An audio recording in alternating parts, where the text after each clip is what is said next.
Vamos a hacer, decíamos que hoy tenemos hasta las 10, ¿verdad? De la mañana. Y es a las 12. Muy bien, vamos a tratar de hacer un pequeño break, más o menos como eso de las 9, para que nos relajemos un poquito y no sea tan pesado.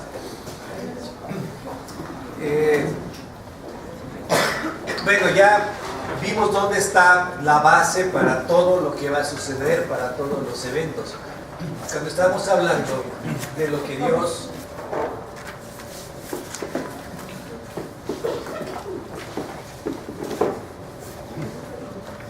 Dios tiene planeado para el futuro, pues nos enfocamos precisamente en estos pactos, ¿verdad? Estos son la base, esa es la razón. Cuando nosotros nos preguntamos, bueno, ¿por qué es que Dios elige al pueblo de Israel? ¿Por qué es que Dios tiene tanta consideración para una nación así? La verdad, hermanos, todo está basado en lo que Dios quiso hacer. Nada más quiero hacer aquí un pequeño paréntesis. Muchas veces nosotros tenemos una idea equivocada sobre lo que es el pueblo de Israel.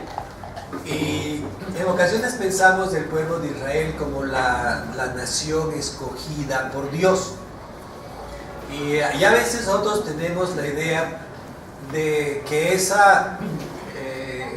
ese hecho de que Dios haya escogido a Israel era para darle un lugar prioritario o especial como nación. La verdad es que el escogimiento del pueblo de Israel tiene una razón básica y quizás nos va a ayudar a entender esto. Cuando Dios elige al pueblo de Israel, lo elige para una misión, lo elige para una responsabilidad.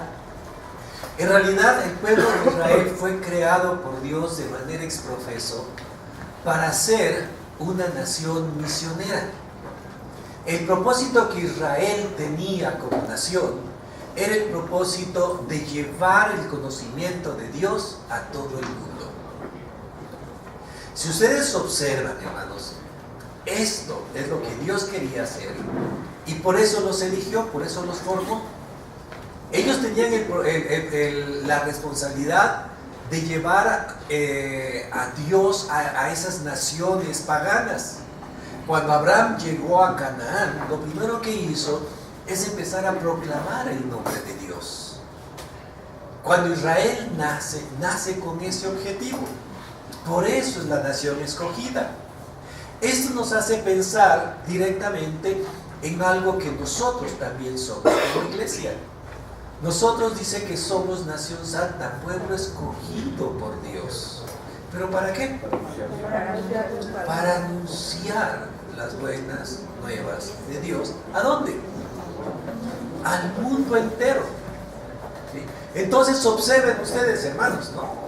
Que así como Israel era una nación creada para ser una nación misionera, nosotros también fuimos rescatados para ser un pueblo misionero.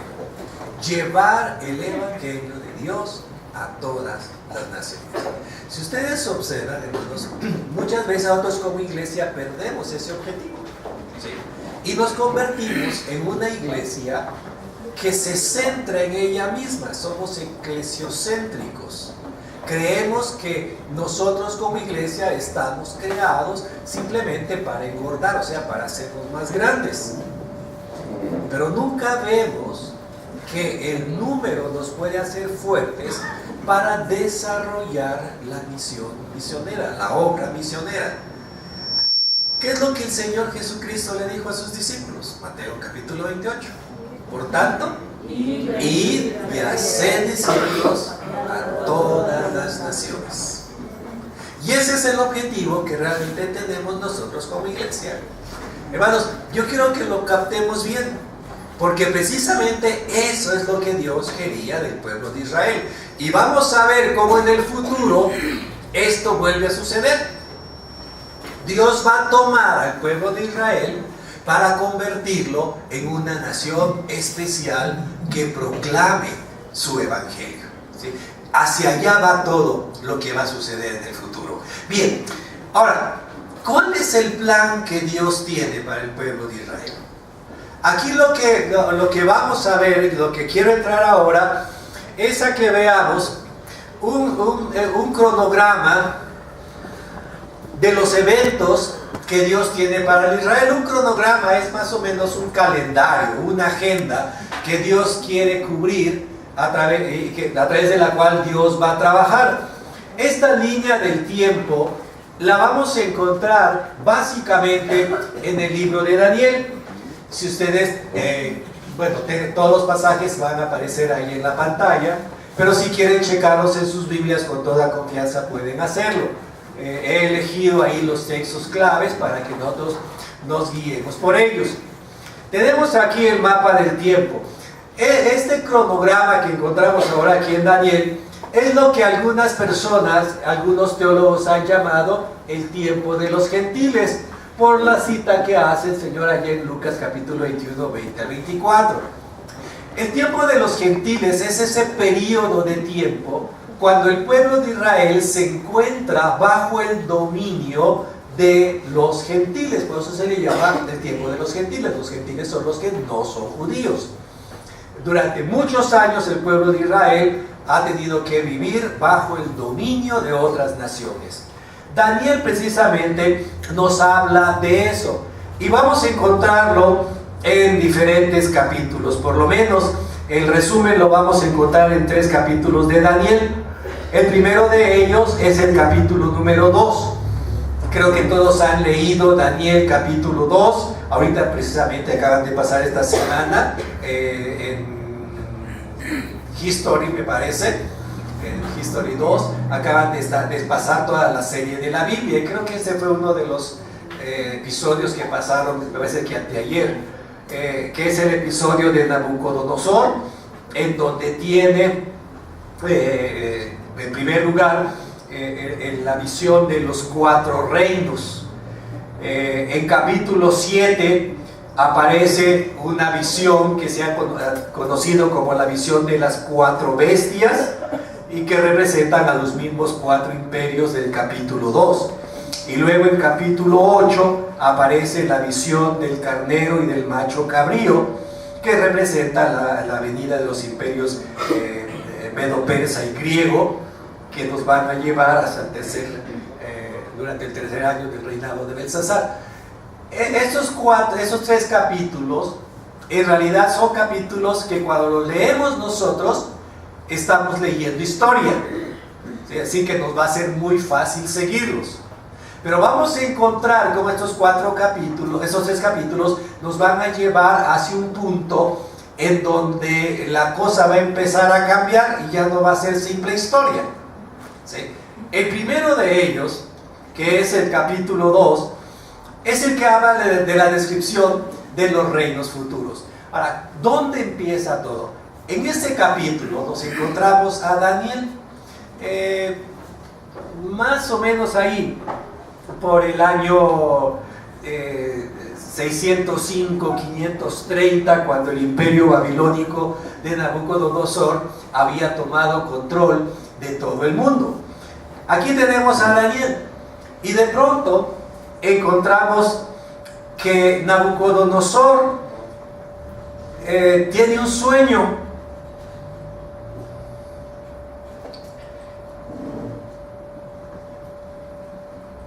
Y en este sueño Daniel empieza a interpretar, le dice: tú, oh rey, eres rey de reyes, porque el Dios del cielo te ha dado reino, poder, fuerza y majestad, y donde quiera que habitan hijos de hombre, bestias del campo, llaves del cielo, Él los ha entregado en tu mano y te ha dado el dominio sobre todo.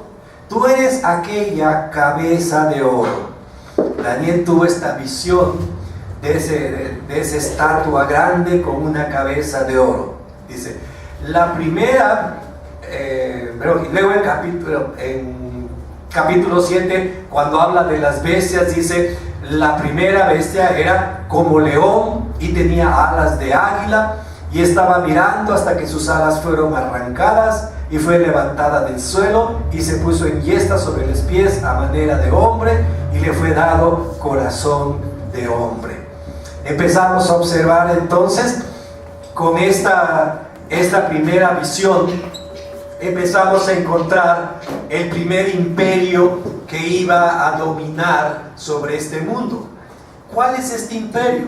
Este imperio es el imperio babilónico de Nabucodonosor. Entonces, cuando empezamos a ver la historia y hacia dónde va, lo que Dios le revela a Daniel es que primero va a haber ¿qué? Un imperio grande. Y este imperio grande es el imperio donde estaba él. Para poder llegar a donde Dios quería llegar, tenía que aparecer primero este imperio, el imperio babilónico.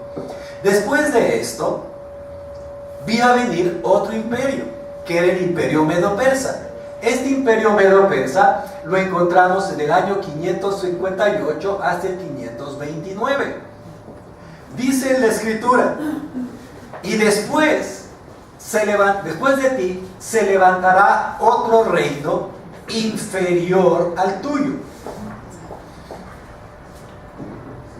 En el capítulo 7, versículo 5, continúa diciendo, y he aquí otra segunda bestia semejante a un oso, el cual saltaba de un costado más que de otro, y tenía en su boca 3 costillas entre los dientes, y le fue dicho así, levántate, devora mucha carne. Luego, en el capítulo 8:3, dice, alcé los ojos y miré aquí un carnero que estaba delante del río y tenía 2 cuernos. Y aunque los cuernos eran altos, uno era más alto que el otro, y el más alto creció después. 8:4 dice, y vi al carnero que hería con los cuernos al poniente, al norte, al sur, y que ninguna bestia podía parar delante de él, ni había quien escapase de su poder, y hacía conforme a su voluntad, y se engrandecía. Estos 4 pasajes, hermanos, hablan precisamente del reino que siguió a Nabucodonosor. ¿Sí? Es un reino que Nabucodonosor lo ve como una estatua, ¿verdad? De los 4 reinos como una estatua, algo glorioso, pero que desde la perspectiva de Dios no son otra cosa más que bestias. O sea que los gobiernos mundiales en la presencia de Dios son irracionales. ¿Sí? Por favor, captémoslo. ¿Sí? Delante de Dios, los gobiernos humanos, sin el conocimiento de Dios, son irracionales. No importa, hermanos, de qué partido sea, ni importa qué gobierno sea. Cuando un gobierno no conoce a Dios, no tienen sentido de nada. Dios los ve como bestias, como irracionales. Entonces aquí se ve esta bestia, aparece aquí como un oso. Hay algunos detalles curiosos en las imágenes. Dice aquí que el oso tenía 3 costillas en los dientes, ¿verdad? Y se levantaba más de un costado que del otro. Si ustedes observan, dice, miró que el carnero, ahora se le ve como carnero, tenía 2 cuernos, y aunque los cuernos eran altos, uno era más alto que el otro, y el otro alto creció después. Si ustedes ven, va por pares. ¿Por qué? Porque habla de un oso que se levanta más de un lado que del otro, o de un carnero que tiene 2 cuernos, uno más largo que el otro. Esto se ve básicamente por lo que fue el imperio medo-persa. El imperio medo-persa fue un imperio de alianzas. Alianza entre 2 naciones. La alianza entre los medos y los persas. Los medos eran más débiles que los persas. ¿Sí? Entonces, obviamente, los medos siempre estuvieron a expensas de las decisiones de los persas. Por eso el cuerno que representa Persia era más grande, y el oso que se levantaba más de un lado, ¿verdad? Es que tenía más poder un lado del cuerpo, que era el cuerpo persa. Y aquí así se le ve a este oso, a este reino. Dice que tenía 3 costillas en los dientes. ¿Por qué? Porque cuando este imperio nace, derrota a otros 3 imperios. ¿Sí? Y por eso es que logra acceder al poder. Uno de los imperios que derrotaron los medos persas fue precisamente al imperio babilónico. Una costilla de esas representaba a Babilonia. Después de esto, ¿verdad? Ahí tenemos este imperio medo-persa, ¿verdad? Que fue la alianza de los medos y los persas. Fue dirigido por Ciro el Grande en sus orígenes, y ahí tenemos a las tres naciones que derrotaron: Lidia, Egipto y Babilonia. ¿Sí? Entonces, el tercer imperio, obviamente, que encontramos dentro de la Biblia y que menciona aquí el libro de Daniel, es el imperio de Alejandro el Grande. Dice: y luego un tercer reino de bronce, el cual dominará sobre la tierra. Cuando vea la imagen, aparece ya no más la cara, ahora ya aparece el cuerpo, ¿verdad? Ahí tenemos un reino de bronce que va a dominar la tierra. Noten que los metales van disminuyendo en calidad. Primero era oro, luego plata, luego bronce, ¿verdad? Dice, y en versículo 7 se dice: después de eso miré, y aquí otra semejante a un leopardo, con 4 alas de ave en sus espaldas. Tenía también esta bestia 4 cabezas, y le fue dado dominio. Es interesante la descripción. Si ustedes observan, siempre aparece 4, 4, 4, ¿verdad? 4 alas, 4 cabezas, y es un leopardo. ¿Por qué se menciona así? Vamos a seguir leyendo un poquito. Dice: mientras yo consideraba esto, he aquí un macho cabrío venía del lado del poniente sobre la faz de la tierra, sin tocar tierra, y aquel macho cabrío tenía un cuerno notable entre sus ojos. Es el mismo leopardo. Ahora aquí se le ve como ¿qué? Como macho cabrío, ¿sí? Y tiene un cuerno notable. ¿Quién sería este cuerno notable? ¿Qué sería este cuerno notable? Es la representación de su rey. ¿Quién era el rey de los griegos en esta época? Alejandro el Grande, ¿verdad? El famoso Alejandro, ¿sí? Un hombre que a una corta edad, de los 20 y tantos años, ya había conquistado el mundo, ¿sí? Un hombre que había dominado todo, ¿sí? Tomó Grecia, saltó, dominó a los persas, los subyugó, se fue hasta la India, ¿verdad? Y ahí muere precisamente. Bueno, es herido, regresa a Babilonia, donde muere ya a una edad muy joven, ¿verdad? Entonces ahí aparece este cuerno notable. Dice: y vino este carnero de 2 cuernos que yo había visto en la ribera. ¿Recuerdan el carnero anterior? ¿Okay? Y corrió contra él con la furia de su fuerza, y lo vi que llegó junto al carnero y se levantó contra él y lo hirió y quebró sus 2 cuernos, y el carnero no tenía fuerzas para pararse delante de él. Lo derribó por tanto en tierra y lo pisoteó, y no hubo quien librase al carnero de su poder. Y el macho cabrío se engrandeció sobremanera, pero estando en su mayor fuerza, aquel gran cuerno fue quebrado, y en su lugar salieron 4 cuernos notables hacia los 4 vientos del cielo. Ahí habla precisamente de la destrucción de Alejandro, de la muerte de Alejandro el Grande. ¿Por qué 4 y 4 y 4? Vamos a seguir aquí la narración. Ustedes pueden seguir viéndola en sus Biblias, ¿verdad? Pero aquí tenemos el resumen básicamente de esta visión. Cuando tenemos la visión de este macho cabrío, tenemos precisamente a Alejandro que inicia las conquistas en el año 334 y muere en el año 323. Cuando él muere, el imperio de Alejandro se divide entre sus 4 generales. Y aquí tenemos algo importante. Grecia y Macedonia se le entregó al general Casandro. Entonces Casandro se hizo rey de todo lo que tenía que ver con Grecia y Macedonia. Egipto y Palestina se le dio al otro general que se llamaba Ptolomeo. Ustedes recuerdan ya este nombre, ¿verdad? Es uno de los nombres griegos más famosos. De hecho, el Pirruris tenía un personaje, ¿verdad? Así que se llamaba Ptolomeo, ¿verdad? Ptolomeo Nené, ¿verdad? Bueno, es ¿verdad? Aquí tenemos al gran Ptolomeo. Fíjense que va a ser muy importante, porque él está gobernando ¿en qué sección? En la sección de Egipto. ¿Dónde está Egipto? Al sur de Palestina. Dentro de los Ptolomeos vamos a encontrar otros personajes sumamente importantes, como la bellísima Cleopatra, ¿sí? Cleopatra era una reina de descendencia ptolomea, ¿sí? Entonces ella precisamente por eso César se enamora de ella cuando lo ve y tiene el famoso pleito con Marco Antonio, ¿verdad? Toda la gran historia de los romanos en esa época, porque estamos hablando de una princesa de origen griego, ¿sí? Entonces no era morenita como los egipcios, ¿verdad? Sino que era una mujer guapa, blanca, hermosa, ¿verdad? Y pues como se bañaba en leche,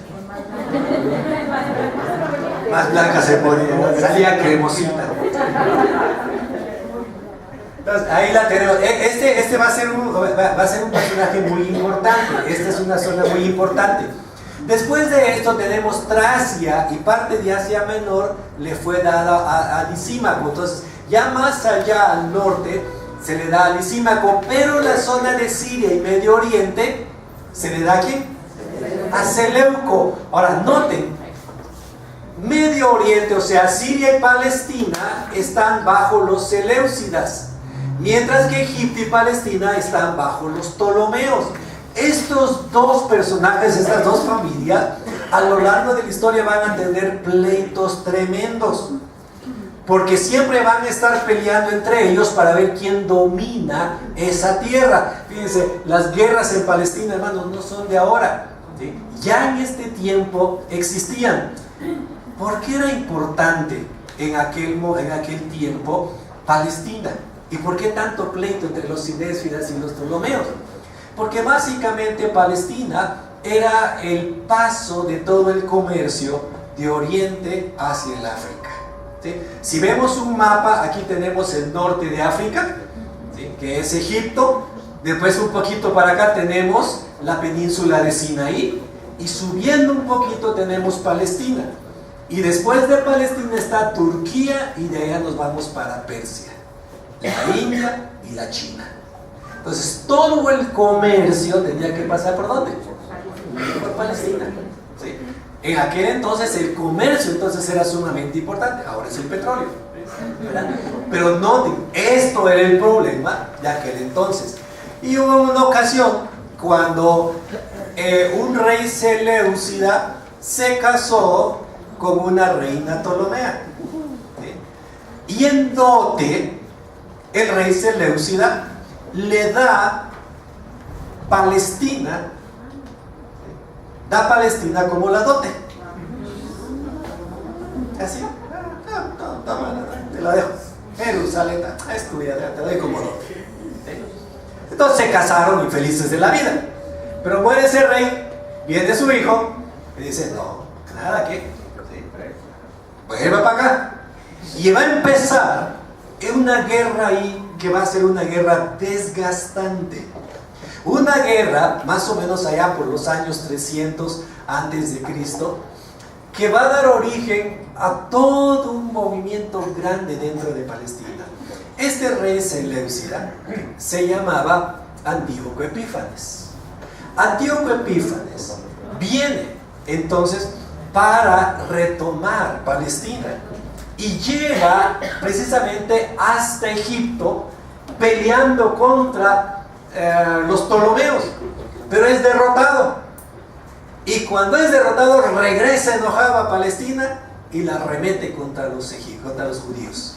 Hace una matanza tremenda de judíos y llega en ese momento, entra al templo del Señor y hace un sacrificio de una puerca. Con esto, obviamente, él estaba violando el templo, ¿sí? Y estaba haciendo algo que los judíos jamás le perdonarían, ¿sí? Ese hecho dio origen a lo que se conoció más adelante y se conoce ahora como la famosa guerra de los Macabeos. Algunos de los sacerdotes que estaban allí en Jerusalén se levantaron en contra de él y empezó una lucha desgastante, una lucha de guerrillas, hasta que finalmente lograron echarlos de allá. Precisamente de esta familia de los Macabeos, Judas Macabeos y sus hijos, nació una familia que va a ser sumamente importante y que vamos a encontrar a principios de la era cristiana, que es la familia de los Asmoneos, ¿sí?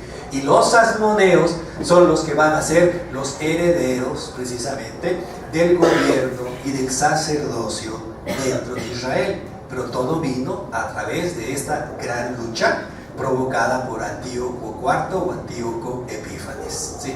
Ahí lo encontramos. Entonces,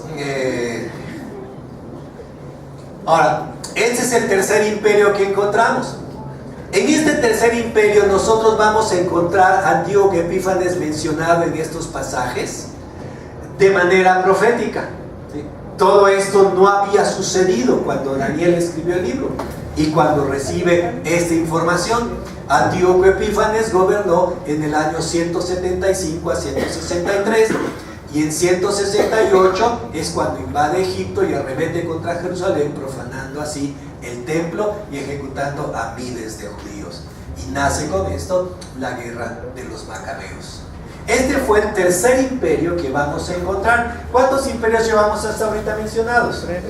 Tres. Son Babilonia, Medo-Persa y el griego, incluyendo aquí Antíoco Epífanes, ¿sí?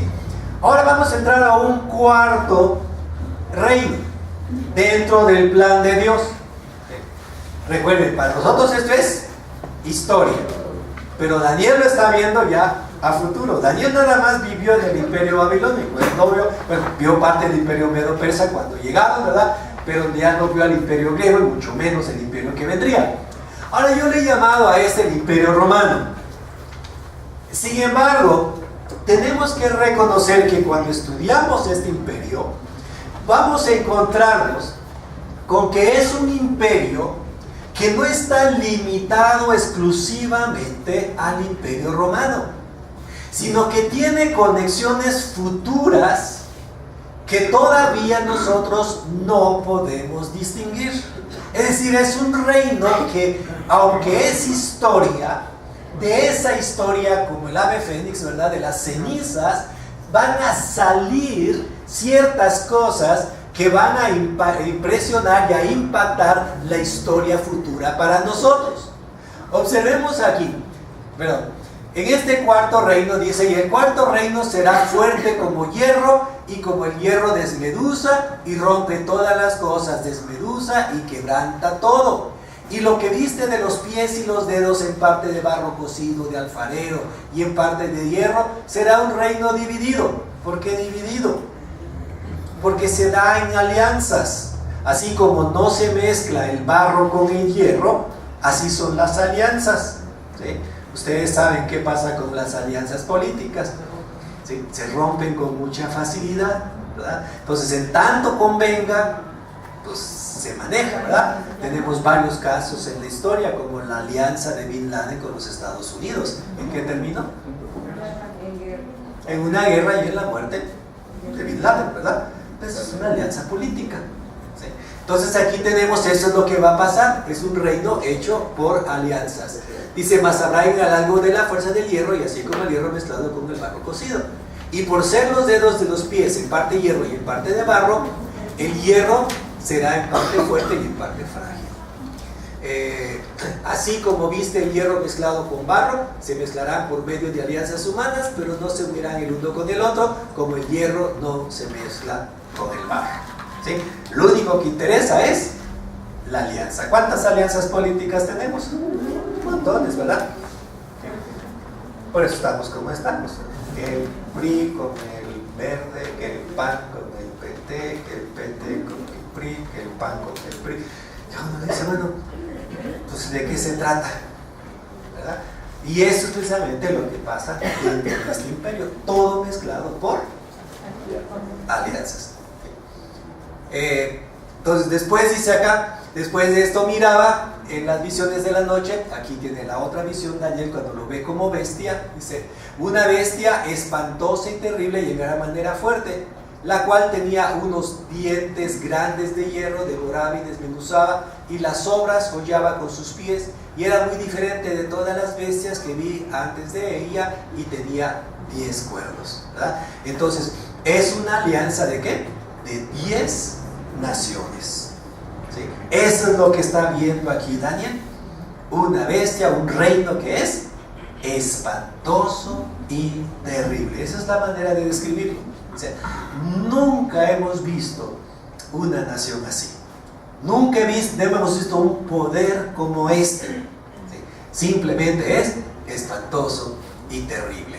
En el capítulo 7 continúa diciendo: entonces tuve deseo de saber la verdad acerca de la cuarta bestia, que era tan diferente de las otras, espantosa en gran manera y que tenía dientes de hierro. Asimismo de los 10 cuernos que tenía en su cabeza, y del otro que había salido, del cual habían caído 3.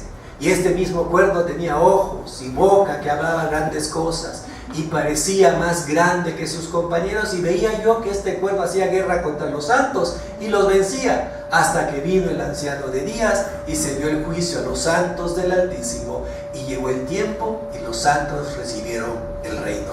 Noten ustedes que aquí Daniel lo que hace ahora es lanzarnos a futuro.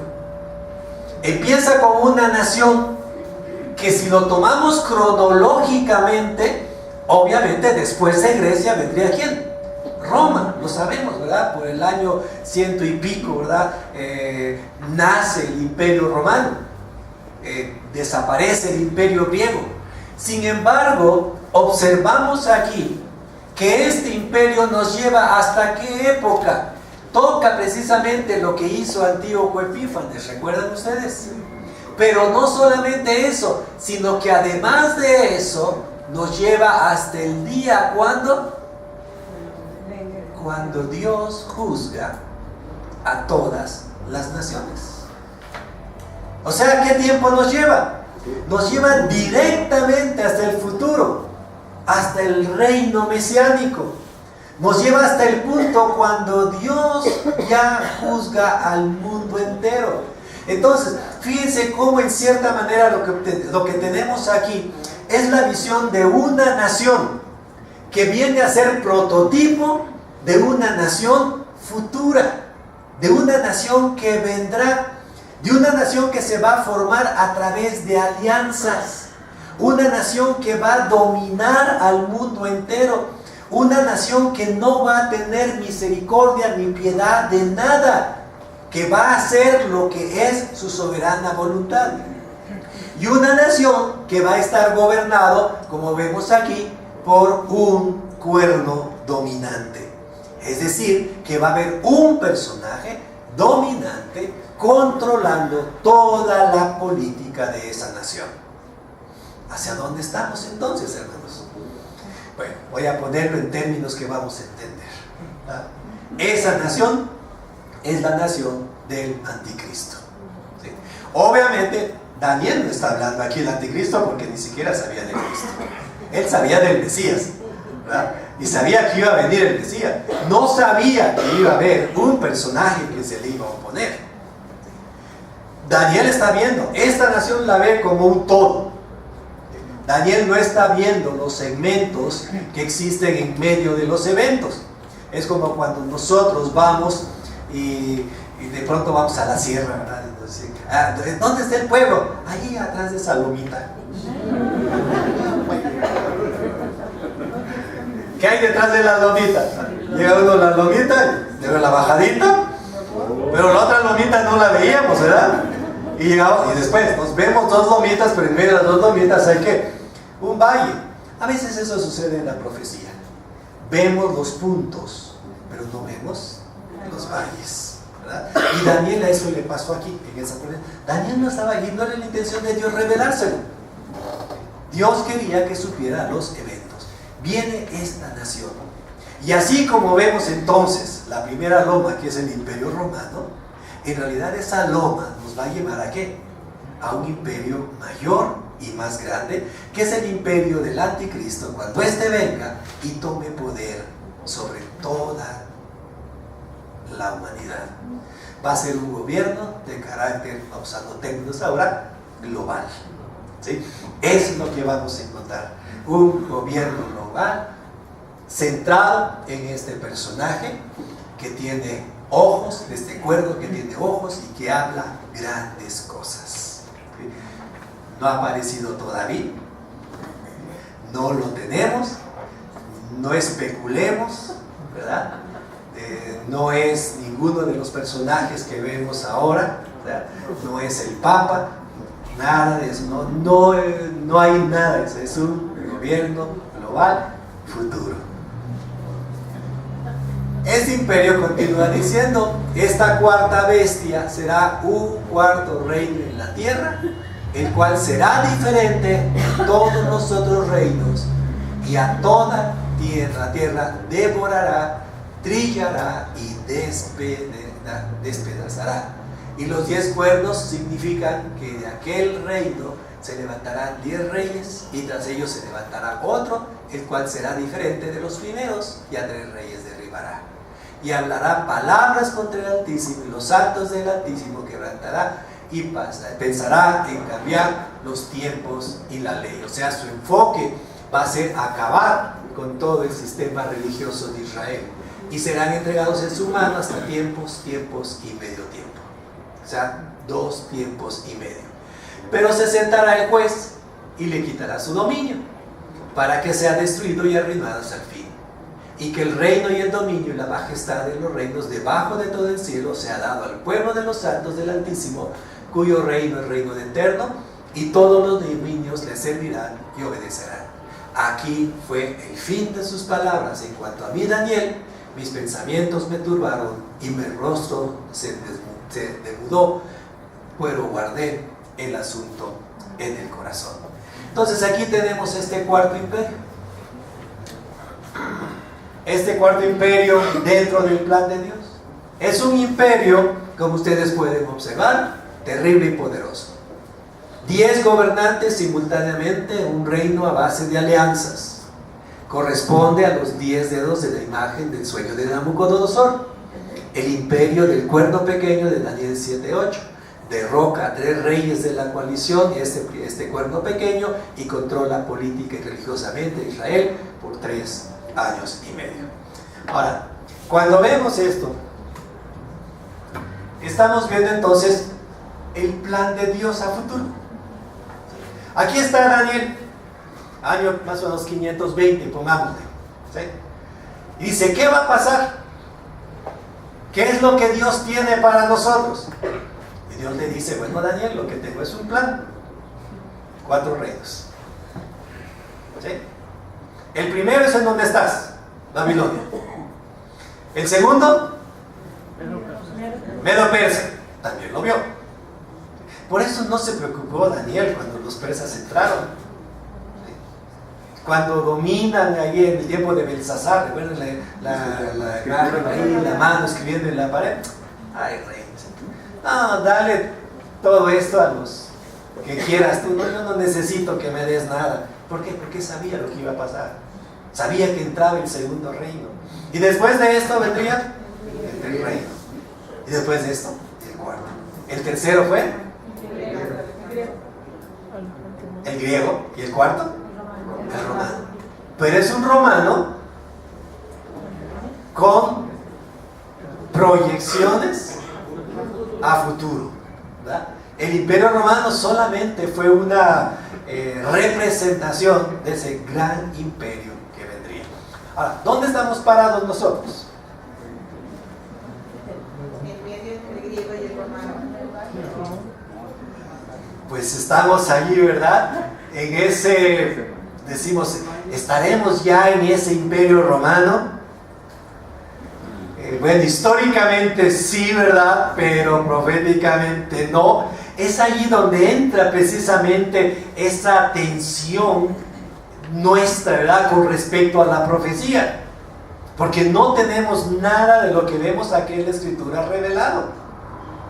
Todavía no aparece ese gran gobernante, todavía no se le da imagen. Ahorita si ustedes se ponen a ver, cualquier tipo de gobierno mundial tiende a ser un gobierno hasta cierto punto proteccionista, ¿sí? Y quieren cuidar el bienestar de la gente, ¿verdad? Se preocupan por nuestra economía, se preocupan por nuestra salud, que el ébola no llegue, ¿verdad? Entonces el gobierno mundial está cuidando a la gente del mundo, ¿sí? Pero en aquel entonces no va a ser así. Habrá leyes sumamente estrictas, y habrá penalidades sumamente fuertes, aquí no habrá misericordia ni piedad. Si tú ahorita no pagaste tus impuestos, ya viene el 17, hay que hacer declaración. Si no has hecho tu declaración, pues así, pues tu multita ya la pagas y se acabó, pero en aquel entonces no hay misericordia de nada, ¿sí? La ley va a ser la ley y no va a importar de quién, ¿no? Hay derechos humanos, ¿verdad? Pero quién sabe si va a haber en aquel entonces, ¿no? ¿Por qué? Porque la ley va a ser la ley. Ahora, esos son los 4 imperios que vendrían. ¿Qué iba a suceder después? Aquí ya estamos viendo que en este último imperio Dios empieza a trabajar y Él pone fin al 4º imperio para dar lugar a un 5º imperio. ¿Cuál es este 5º imperio? El 5º imperio es el reino de los santos del Altísimo y del Hijo del Hombre. Es lo que algunos autores han llamado el reino mesiánico, el reino del Mesías. ¿Sí? El reino cuando se cumpla precisamente todo lo que tiene que ver con las profecías de los pactos. Es en ese reino cuando va a venir el Hijo de David y va a gobernar. Es en ese reino cuando se le dará a las descendientes de Abraham la tierra que se les prometió, desde el Éufrates hasta el río de Egipto. Es en ese reino cuando Dios va a cambiar los corazones de las naciones. Ese es el famoso reino mesiánico.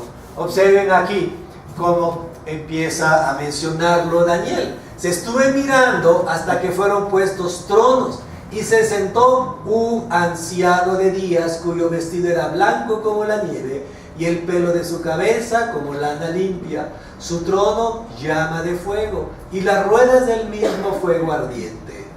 Y un río de fuego procedía y salía de delante de él. Millares de millares le servían y millones de millones asistían delante del juez, de él. El juez se sentó y los libros fueron abiertos. Y ya empezamos a observar, ¿sí?, cómo ahora, después de que termina este 4º imperio, Dios establece uno nuevo. Y empieza precisamente con un juicio. ¿Un juicio para quién? Para las naciones. Entonces, para poder entrar a este reino, se necesitaba algo especial, que era la fe en Dios. ¿Sí? Y lo vamos a encontrar aquí como este anciano de días empieza con este juicio, dice, y entonces se entrega el reino a los herederos de él. Dice, y le fue dado dominio y gloria para que todos los pueblos, naciones y lenguas, si vean su dominio es dominio eterno y nunca pasará, y su reino uno que no será destruido. Este es entonces el reino del Altísimo. Se inicia con este juicio de Dios sobre el pueblo pequeño y las naciones, y se inicia el reino de Dios con el pueblo de Israel, y es en él cuando Dios empieza a cumplir los pactos, o mejor dicho, cuando Dios cumple los pactos del Antiguo Testamento. Entonces, aquí tenemos el cronograma, así, a grandes rasgos. ¿Qué es lo que Dios había programado? 4 imperios. 4 imperios que vendrían sobre este mundo. 4 imperios antes de que Dios entregue el reino a los suyos. ¿Cuáles son estos imperios? Volvemos. Babilónico, medo-persa, griego y romano. Y después de esto todo termina con un juicio para dar lugar al reino mesiánico. ¿Sí? Y eso es precisamente lo que Dios le mostró a Daniel a través de estas visiones. En el capítulo 2 de la famosa estatua, cabeza de oro, plata, vientre de bronce, ¿verdad?, y piernas de hierro con barro. ¿Sí? Esas son las 4 bestias que ve Daniel, hasta que finalmente una piedra rompe esa estatua, y esa piedra es el reino mesiánico. ¿Sí? Dios ve a cada uno de estos reinos como bestias, porque los ve como algo irracional. Son gobiernos que no toman a Dios en cuenta. ¿Sí? Y Dios los mira de esa manera. Para terminar entonces con el quinto reino. El quinto reino es el reino mesiánico. Dios juzga a todos y entrega al Hijo del Hombre ese reino para gobernar con los suyos. ¿Sí? ¿Vamos bien hasta acá? Entonces, ese es el cronograma de Dios. ¿Dónde estamos? Después del tercero, como que en el cuarto, ¿verdad? De casi entrando al quinto. Sí, total que no sabemos de dónde estamos, ¿verdad? No, pero esa es la realidad, hermanos. Este cuarto reino es el que más ha creado dudas e inquietudes, porque todavía no lo vemos. Históricamente lo vimos, pero todavía no vemos el cumplimiento real de todo lo que significó este imperio. ¿Sí? ¿Vamos bien hasta aquí? ¿Alguna pregunta, hermanos? Sí. Lo que hablaba acerca de los macabeos viene en el libro que es de los apócrifos, sí. Exactamente. Exactamente. Primero y segundo de Macabeos es la narración de esas guerras. ¿Sí? Son libros históricos, no son libros inspirados. Pero ustedes pueden leerlos, ¿verdad? Y encontrarán ahí todo lo que es la guerra de los Macabeos. ¿Sí? Son dos libros ahí que aparecen precisamente en las Biblias no evangélicas. Ahí aparece primero y segundo de Macabeos junto con otros libros más que también son apócrifos. El hecho de que sean apócrifos no significa que sean del diablo. Lo digo con todo respeto, porque en una ocasión una hermana me hizo ese comentario, ¿verdad? Estaba hablando precisamente de eso. Me dice, no es que me dijeron que a mí que esos libros eran, perdona, ¿no? Es como si leyeras El laberinto de la soledad, ¿no? O sea, son libros, ¿no? A ver, obviamente, eso es una narración, ¿sí? Es una narración, como las cartas de referencia. Entonces, es una narración histórica, ¿sí? No son libros de diablo. Son libros históricos de las guerras, precisamente, de los macabeos en ese segundo siglo antes de Cristo. ¿Sí? Otra pregunta. Las 10 naciones todavía no es la Unión Europea. Podría ser. ¿Sí? Pero no lo sabremos hasta el momento en que esto se vea. Hermano, yo había oído un comentario que decía que el anticristo iba a ser de la misma nación judía. Es correcto. ¿No se escuchó? No, perdón, es incorrecto. Decía que el anticristo iba a ser de la nación judía. Digo que no, porque cuando se ve en el libro de Daniel, él sale del mar. Y el mar representa a las naciones gentiles. Por eso no es un judío. Pero va a tener suficiente poder como para poder controlar a los judíos. O sea, va a tener mucho poder político. Otra pregunta. ¿Vamos bien? Bueno, vamos a parar 5 minutos nada más para que como decían, se sacudan la flojerita.